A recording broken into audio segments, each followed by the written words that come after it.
আমরা গত বছরের নয় এবছরে আমরা সকাল থেকে প্রথম পর্যায়ে আমরা আঁকার প্রতিযোগিতা রেখেছিলাম এবং যোগা ছিল এই মঞ্চে এবং চক্ষু পরীক্ষা ছিল। তারপর দ্বিতীয় পর্বের আমাদের ওই নৃত্য এবং সঙ্গীত অনুষ্ঠানের মধ্যে দিয়ে আমরা দ্বিতীয় পর্বের আমরা কার্যক্রম শুরু করি এবং শেষের দিকে আমরা আমার কিছু বিশিষ্ট মানুষকে আমরা উপহার সামগ্রীর ব্যবস্থা করেছিলাম। সেই উপহার সামগ্রী আমরা তাদের প্রদান করেছি। প্রায় যদি আমাদের 200 কিছু সামগ্রী আমরা 200 তুলে দিয়েছি এবং শীতবস্ত্র 300। আরও আমরা যাতে করে বেশি মানুষের পাশে গিয়ে দাঁড়াতে পারি আর সামগ্রী তুলে দিতে পারি সেটা আমরা আশা রাখছি। আগামীতে আপনাদের আর কী ভাবনা আছে?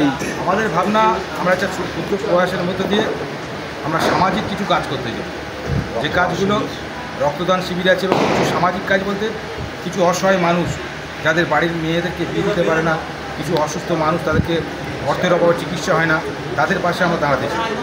নামটা বলবেন? আমার নাম মোহাম্মদ সেলিম শেখ, সরিষা ইচ্ছিকানার সম্পাদক।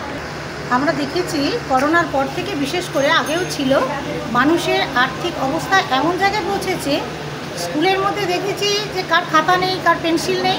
সেই জন্য এই চিন্তাভাবনাটা আমরা করেছি যে তাদের যদি আমরা বেশ কিছু খাতা, পেন্সিল বক্স, রাবার, পেন্সিল এগুলো যদি দিতে পারি তাদের পড়াশোনার একটু সুবিধা হয়, তাদের লিখতে পড়তে তাদের মা বাবাদেরও সুবিধা হয়। সেই কারণে আমরা স্কুল সামগ্রী রেখেছি। আপনি এই প্রাইমারি স্কুলের প্রধান শিক্ষিকা হয়ে আপনি ছাত্রছাত্রীদের কী বার্তা দিতে চাইবেন? আমরা এই বার্তা দেব, সেই জন্যই তো আজকে আমাদের একসাথে জড়ো হওয়া। এই যে সংগঠন, আমাদের স্বেচ্ছাসেবী সংগঠন ইচ্ছে ডানা, এটা একদম গুটি কয়েক মানুষ নিয়ে আমরা শুরু করেছিলাম। আস্তে আস্তে বহু মানুষ আমাদের পাশে আছে। আমরা ছাত্রছাত্রীদের এটাই শেখাবো যে আমরা মানুষের পাশে দাঁড়ানোটা হচ্ছে আমাদের কর্তব্য। ওরাও যাতে বড় হয়ে দুস্থ মানুষদের পাশে দাঁড়াতে পারে সেই চিন্তাভাবনাটা ছোট থেকে ওদের মধ্যে আমরা গ্রো করছি। আপনার নামটা বলবেন? আমার নাম শুক্লা হালদার ভূঁইয়া, আমি ইচ্ছে ডানার একজন সদস্য। দিয়ে আমরা আরও একটা বার্তা দিতে চাই যে আমাদের এই ছোট্ট সংগঠন যদি বাইরের কিছু সাহায্য আমরা পেতে পারি তাহলে আমরা আরও অনেক কিছু কাজ আমরা করতে পারি এবং আমাদের এই সংগঠনটাকে আরও এগিয়ে নিয়ে যেতে পারি, মানুষের পাশে থাকতে পারি।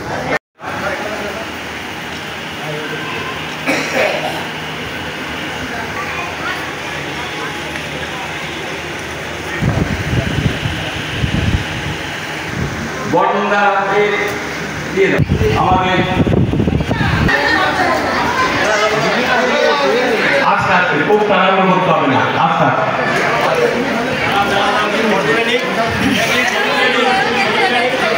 আমাদের সেলিম আছে, আমাদের শুক্লাদি আছে, অচিন্তা আছে।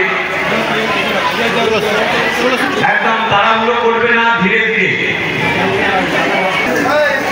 চলছে স্কুল সামগ্রী বিতরণ। ছাত্রছাত্রীদের মধ্যে স্কুল সামগ্রী বিতরণ। শুধু ক্যান্ডিডেট দেখো। হ্যাঁ,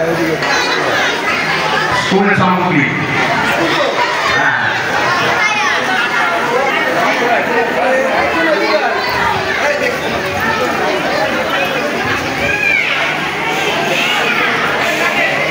ধীরে ধীরে এসো।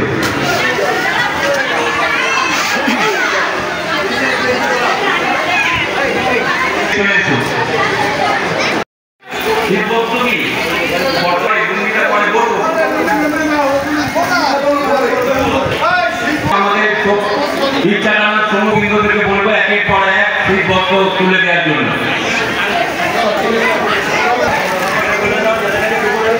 হুড়োহুড়ি করবেন না, চলছে শীতবস্ত্র। একমাত্র শীতবস্ত্র কুপন আছে, তারাই ক্রিকেট লাইনে দাঁড়ান। যারা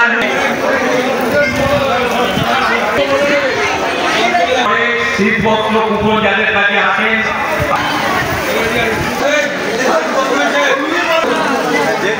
চলছে শীতবস্ত্র প্রদান অনুষ্ঠান।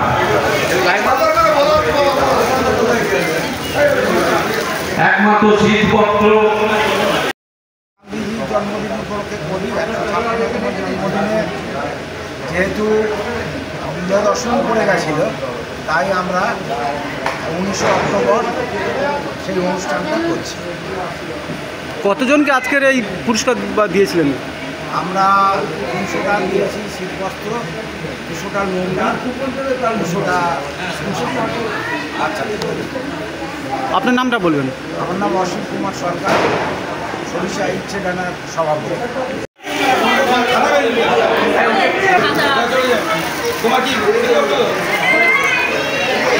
চলছে শীতবস্ত্র প্রদান অনুষ্ঠান। আন্তর্জাতিক অহিংসা দিবসে প্রতি বছরের মতো এবছর চলছে। স্টিল নিয়ে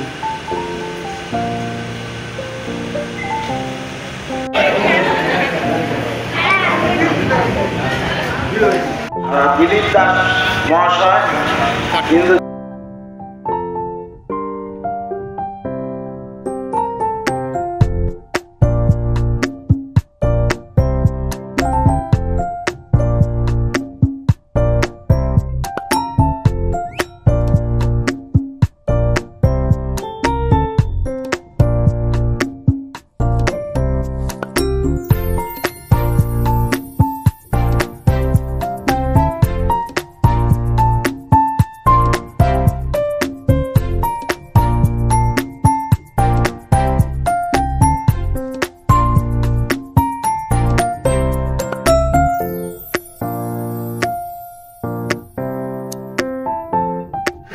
গান্ধীজির জন্মে আমাদের উপলক্ষে আমরা প্রোগ্রাম করি। 2রা অক্টোবর রেডিও প্রোগ্রাম, কিন্তু আমাদের 2রা অক্টোবর বিজয় দশমী করার জন্য 19 অক্টোবর আমরা এই প্রোগ্রামে আমরা অভিজ্ঞতার হাতে শীতবস্ত্র, আর বাচ্চাদের জন্য স্কুল সামগ্রী আমরা কতগুলো 300 শীতবস্ত্র, নিজস্ব